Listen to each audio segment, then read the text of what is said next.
dipersembahkan oleh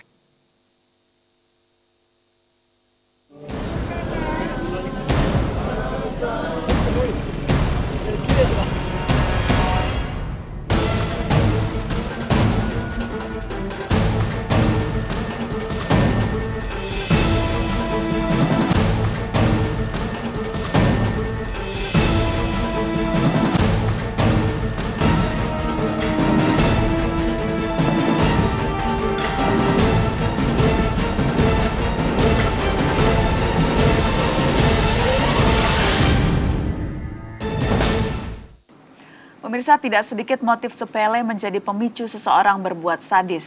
Kejahatan luar biasa yang dipicu hal-hal biasa saja. Asmara seringkali menjadi bumbu kematian.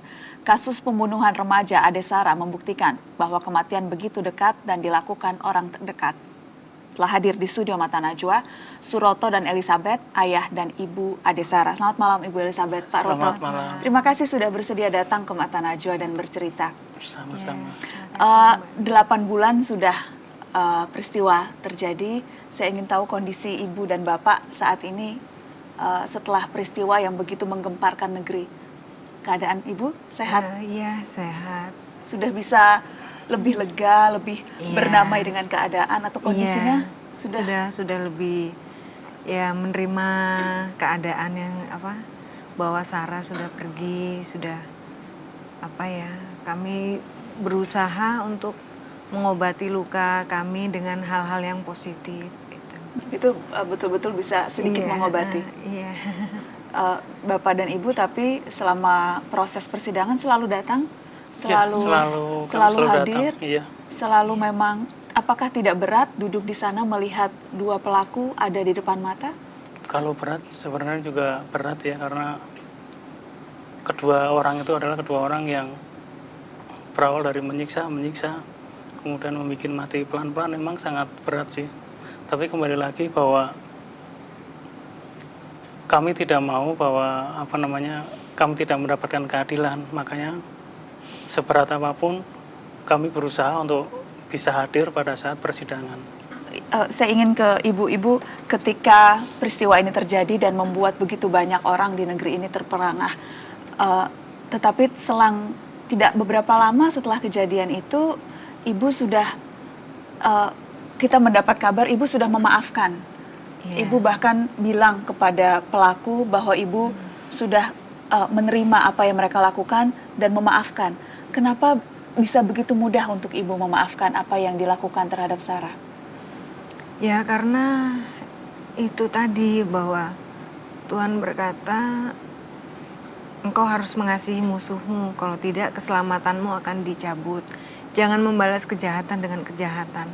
Saya ingin memilih takut sama Tuhan, karena saya tahu kalau misalnya saya memilih kemarahan saya, melampiaskan kemarahan saya, dendam saya, itu akan membuat saya lebih hancur. Ketika pertama mendengar peristiwa itu terjadi, apakah ibu langsung ada hal yang membuat ibu merasa sesungguhnya tahu siapa yang menyakiti Sarah?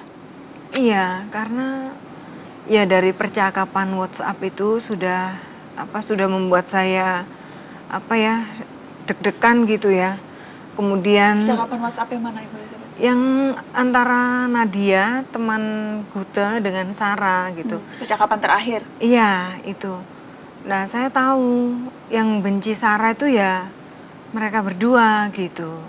Itu Bapak juga merasakan hal yang sama yang ketika Ibu rasakan, langsung merasa bahwa pelakunya pasti orang dekat dan pasti yang memang didorong karena motif-motif dendam atau benci?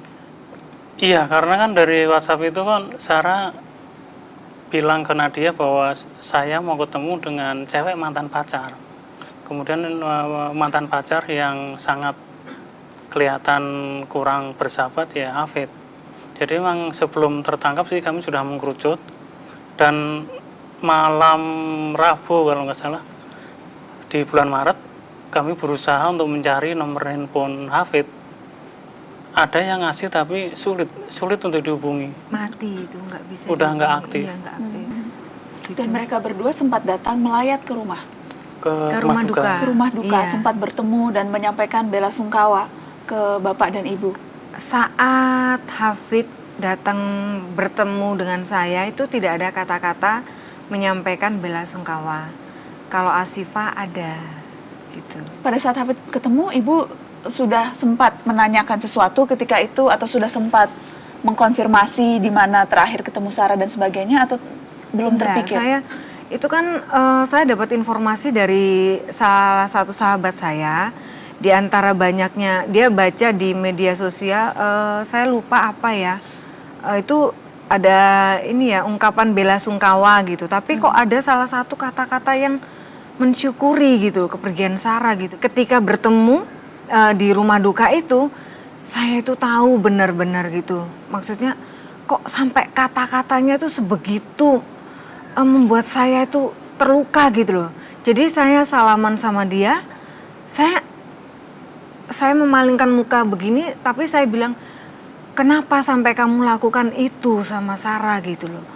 Maksudnya kata-kata itu kok kayak gitu banget gitu. Kemudian dia pun nggak menyampaikan ungkapan bela sungkawa, jadi saya noleh ke sini, dia noleh ke sini. Jadi kita salaman tapi nggak ada kata yang diucapkan gitu. Nah setelah itu kita pergi sendiri-sendiri. Maksudnya saya menemui tamu yang lain, dia juga ini keluar gitu. Dan dengan Bapak juga seperti itu? Enggak, kalau dengan saya enggak sih. Cuman saya waktu Hafid menemui istri saya melihat, tapi istri saya kayaknya seperti nggak sadar karena waktu itu dia bilang ini Hafid, pakai bahasa isyarat ini Hafid. Saya nangkep oh ya itu Hafid. Pada saat saya tahu itu Hafid, emang saya ini sih ada keinginan supaya Hafid itu nggak menghilang dari rumah duka. Saya cuma pengen itu aja, cuman saya juga nggak ada kemampuan untuk menahan dia karena ya bukti nggak ada. Hanya saja waktu itu emang saya koordinasi sama teman-teman almarhum juga sama tim penyidik bahwa supaya diusahakan semua teman-teman Sarah itu tidak segera pulang. Dan itulah kemudian yang dilakukan. Iya. Menahan sampai kemudian datang dan polisi. Iya, sampai Iya. penyidik datang kemudian Hafid dibawa dan tidak kembali lagi. Iya.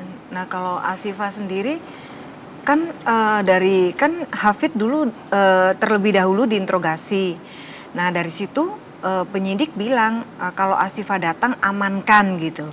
Nah waktu datang dia kan ucapkan bela sungkawa pada saya tuh salamin tangan dia sambil saya pegang-pegang ininya gitu ya.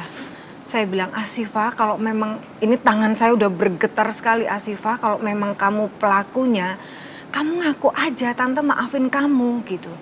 Tapi dia tuh tenang sekali gitu. Apa? Tante ngomong apa, manis banget. Saya tuh ya Tuhan, kok bisa ya setenang itu gitu ya. Saya tuh ya Tuhan, saya aja mamanya udah bergetar gini. Jadi karena pesan suami saya bilang nanti kalau misalnya ada Asifah disuruh penyidik itu amankan gitu. Nanti bawa ke ruang sebelah supaya menghindari amukan massa gitu. Kalau sampai kita bilang ini gitu, saya juga nggak mau seperti itu gitu loh.